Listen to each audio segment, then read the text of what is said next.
산해경은 기원전 4세기에서 3세기에 출간됐으나 이후 사료 수집가이며 편집자 겸 평론가 그리고 시인인 곽박에 의해 재편집됐다. 그의 이 저서에서는 연과의 충돌 이후에 조선의 영토 변경이 충분히 반영되었을 것으로 추정된다. 이와 관련해 산해경에 열량은 연에 속한다 라는 구절은 일찍이 열량은 조선의 일부 분리였던 근거라고 이지리는 추정, 해석하고, 그렇지 않으며 특별히 열량의 위치를 강조할 필요가 없었다고 주장하고 있다.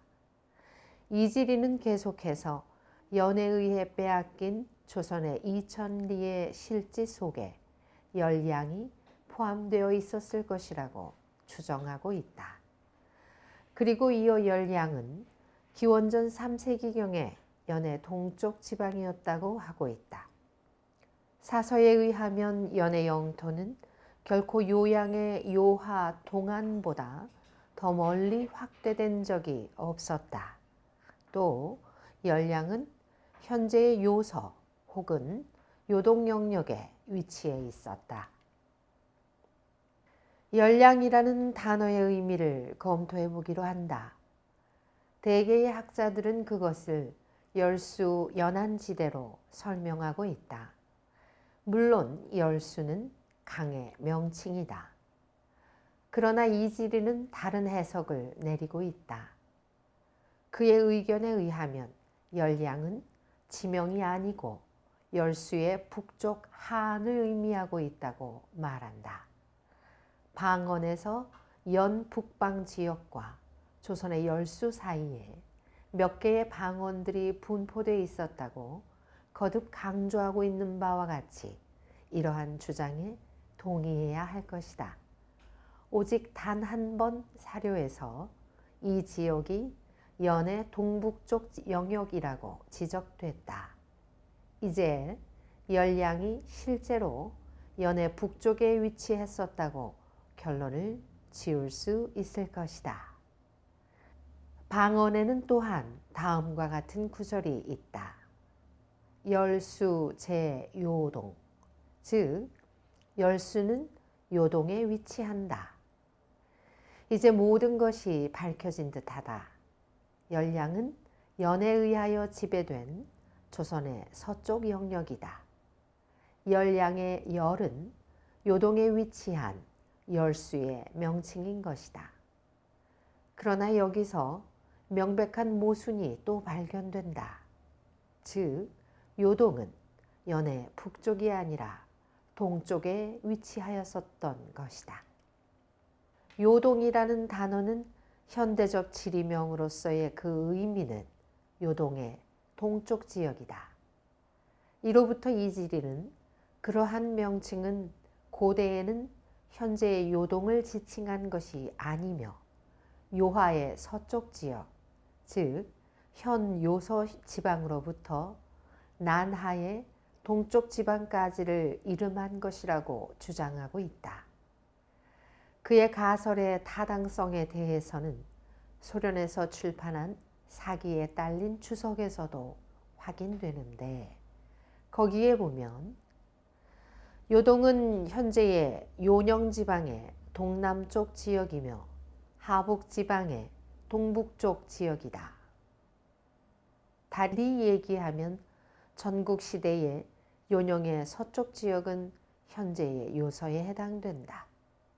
한서에는 고대 요동의 소재지에 대한 요서서를 한 번 더 확증해주는 또 하나의 구절이 있다. 즉 거기에는 상곡은 요동까지 다다른다는 말이 있다. 같은 주석자에 따르면 상곡은 현재의 위현 선화의 군들과 화북의 몇몇 지방을 포함한 지역이다. 진시 황제 시대에 뒤늦게 하북의 북쪽 지역을 포함하는 상곡주가 만들어진다.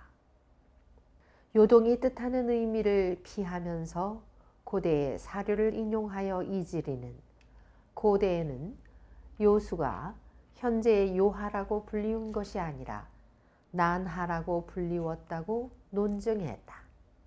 그러면 당시의 요소의 위치가 어디였는가라는 의문이 생긴다. 이에 대해 이지리는 답변을 하지 않는다. 우리의 견해로는 처음에는 요하라는 수명으로 나타난 게 아니라 요동이라는 지명으로 나타났으며 이 말은 먼 동쪽이라는 뜻으로 천하의 동쪽 변경을 표기하기 위하여 사용되었다. 달리 얘기하면 이 지명이 나타날 때는 요서라는 말이 아직 존재하지 않았다. 이 단어는 하나의 강명으로서 요수, 멀리 떨어져 있는 강이라는 명칭으로 굳어진 이후에나 나타난다. 요동이라는 지명과 요수라는 강명은 동북에 있어서 중국의 침략적 확장이 진행됨에 따라 여러 가지 진행을 가리키는 말로서 사용될 수 있었다고 거의 확실하게 추정이 된다. 그러므로 우리가 주목할 것은 전국시대에 요동에 편입된 현재의 요서의 일부라는 것은 현재의 요하의 동쪽이 아니라 서쪽에 위치한 영토였다는 것이다. 따라서 기원전 3세기까지 조선의 서부 국경은 현재의 하북에서부터 동북 쪽에 위치해 있었다. 연과의 충돌이 있은 다음에 조선의 서쪽 국경은 사서의 여러 증거에 의해 규정 지을 수 있을 것이다. 삼국지에는 연과의 전쟁을 한 결과 조선이 서쪽 땅 2000리를 손실당한 후 만번한이 이 두 나라의 경계가 되었다는 구절이 있다. 현재의 만주에는 그와 같은 지명이 없다. 한국사에는 만번한은 현재 요하의 서쪽에 위치했었다는 말이 있는데 그것은 역시 현재의 요서 지역이다. 그러나 고조선의 소재지에 대한 대동강설의 옹호자 중에 한 사람인 도유호의 견해에 따르면 만번한은 현재의 청천강보다 다소 북쪽에 위치한다. 그러나 압록강과 청천강 사이의 지역에는 청천강과 평행하게 흐르는 강은 없는데 도유호는 구체적으로 강의 이름을 들지 않으면서 이것이 압록강이 아니라고 주장한다. 그는 청천강의 지류 중에 하나, 즉 구룡강이나 대련강 중에 하나를 만번한이라고 생각했다고 추측해 볼 수 있다. 만번한에 대한 문제의 종국적 해결을 잠시 미루고 고조선의 서쪽 경계선을 의미하는 또 하나의 수명, 즉 폐수를 고찰해보자. 이 강을 현재의 것들과 동일시하는 데는 더욱 많은 가설이 존재한다. 연구자들은 폐수가 요서에 있다거나 한반도 중부에 있었다고 하면서 혼선을 빚고 있다. 도유호는 청천강설을 지지하고 있다. 그는 자신의 견해를 다음과 같은 사실, 즉 청천강 북쪽에는 고조선의 문화유산이 발견되지 않는다는 것에 근거를 두고 있다. 요동설의 지지자들은 폐수를 현재의 대릉하와 동일시한다. 고조선의 소재에 대해 이렇듯 대립되는 설을 표방하는 학자들도 폐수가 만번한과 같이 고조선의 경계이며 만번한의 서쪽에 위치한다는 데는 일치된 견해를 보인다. 만일 만번한이 연이 고조선의 서쪽 땅을 공격한 후 경계가 지워진 것이라면 폐수는 기원전 2세기에 고조선과 한 사이의 경계로서 선정된다. 폐수의 위치를 규정하기 위해서는 무엇보다도 먼저 고대의 문헌 사가들에게 이 강이 어디서 어떠한 상황 속에서 고려되었는가 하는 것에 주목해 보아야 한다. 사기에는 다음과 같이 쓰여 있다.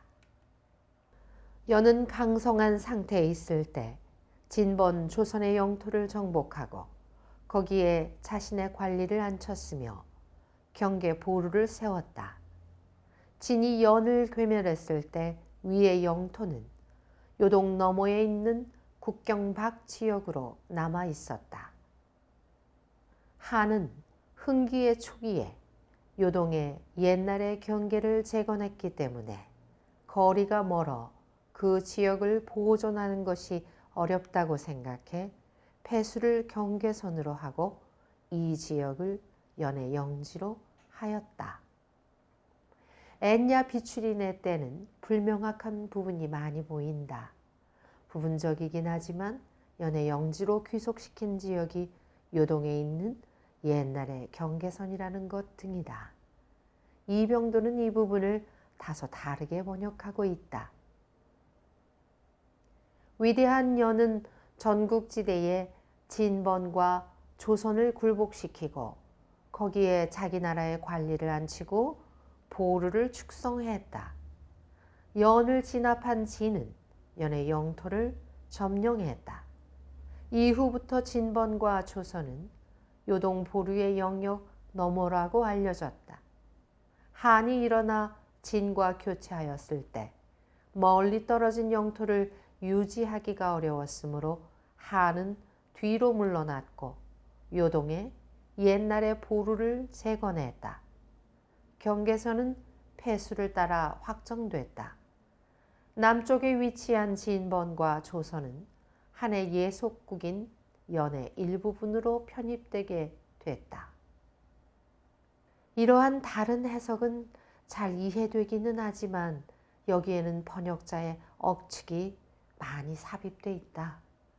비록 남쪽에 위치한 이라는 표현 외에 이병도가 추가한 나머지 말들이 쓸모없는 것 같지는 않다는 것에 주목한다 하더라도 예를 들어 원본에는 진과 교체했다 라거나 뒤로 물러났고 한의 예속국의 구성 부분이라는 말은 없다.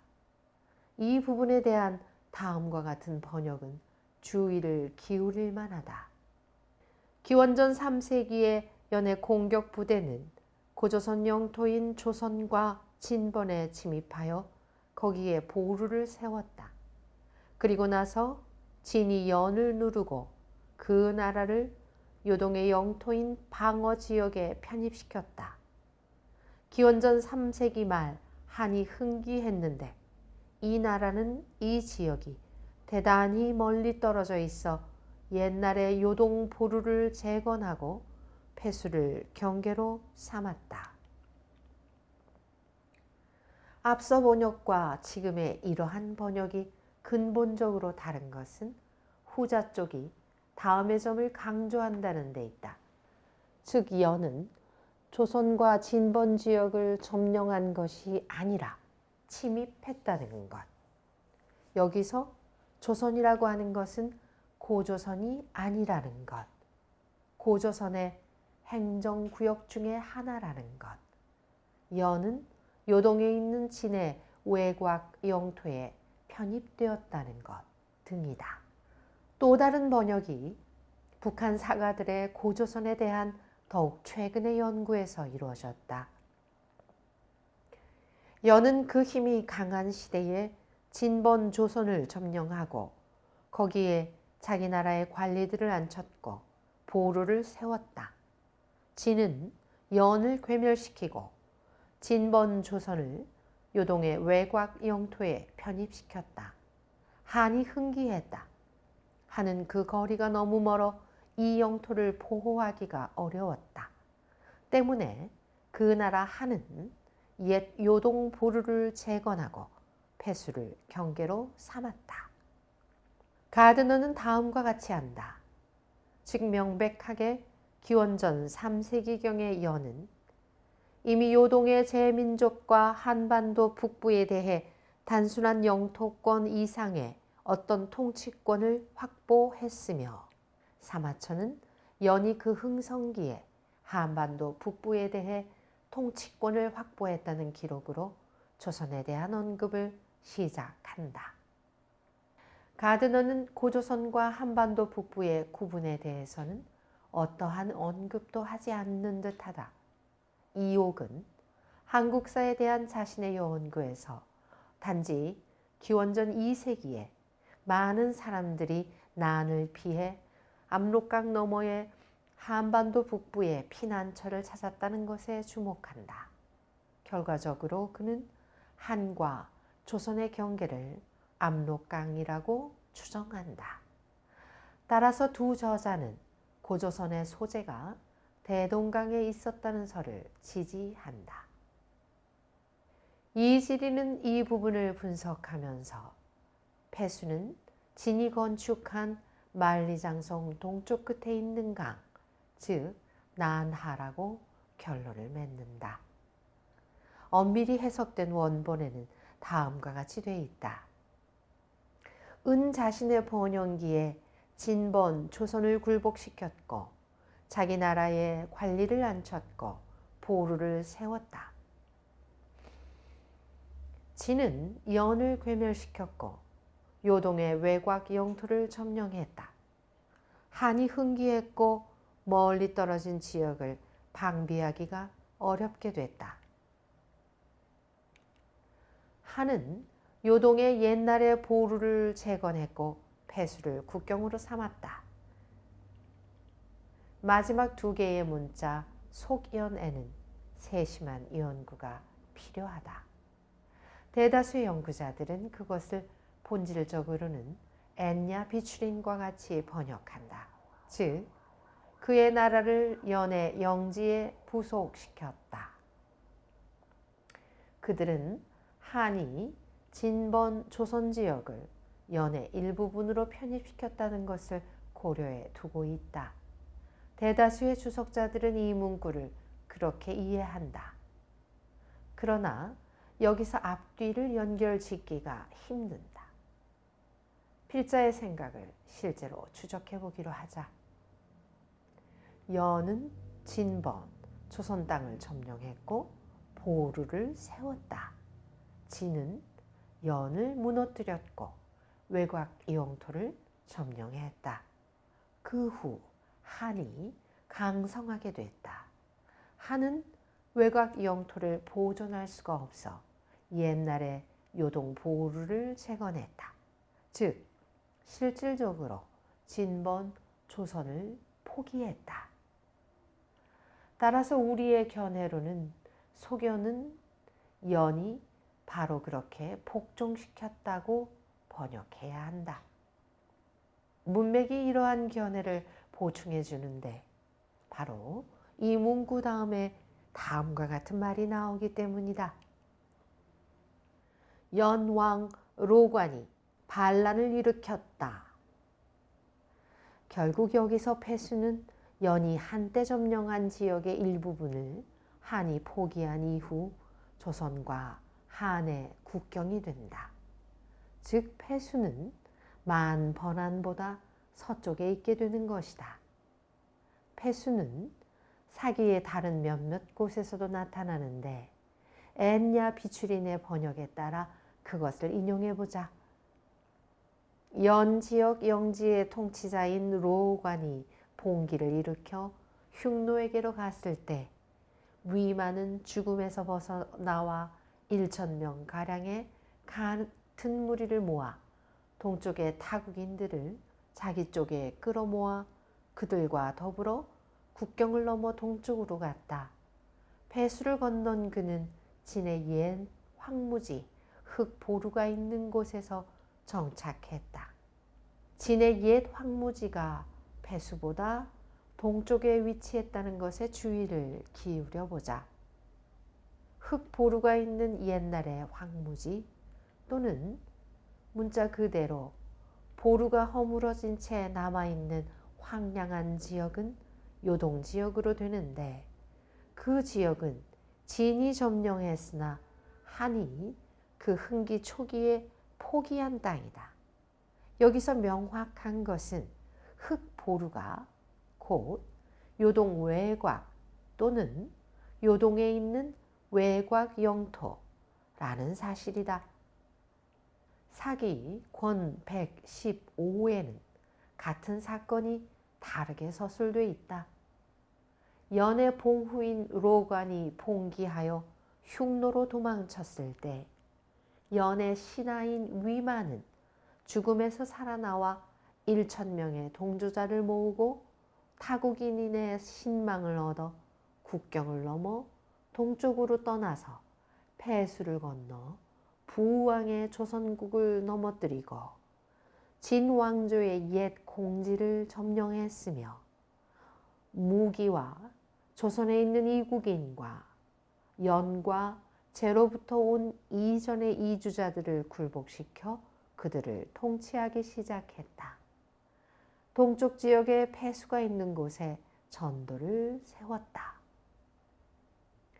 이러한 새로운 문구에서 앞의 부분과 모순되는 구절이 있는데 특히 그 한 부분은 다음과 같은 것이다. 즉, 위만은 동쪽에 폐수가 있는 곳에 수도를 세웠다. 달리 얘기해서 위만의 수도 왕검은 폐수에 위치했는데 폐수는 고대 사서에서는 조선의 가장 서쪽의 경계로 간주되며 왕검은 일반적으로 나라의 중심에 위치한다. 다시 원본으로 돌아가지 않을 수 없다. 거기서 이 사건들은 문자 그대로 다음과 같이 기술된다. 즉, 연왕 로관이 봉기하여 흉노에게 도망갔다. 만도 도망갔다. 1,000명을 모은 그는 야만적으로 머리를 묶고 옷을 입고서는 동쪽을 향했고 줄을 이은 보루를 넘었다.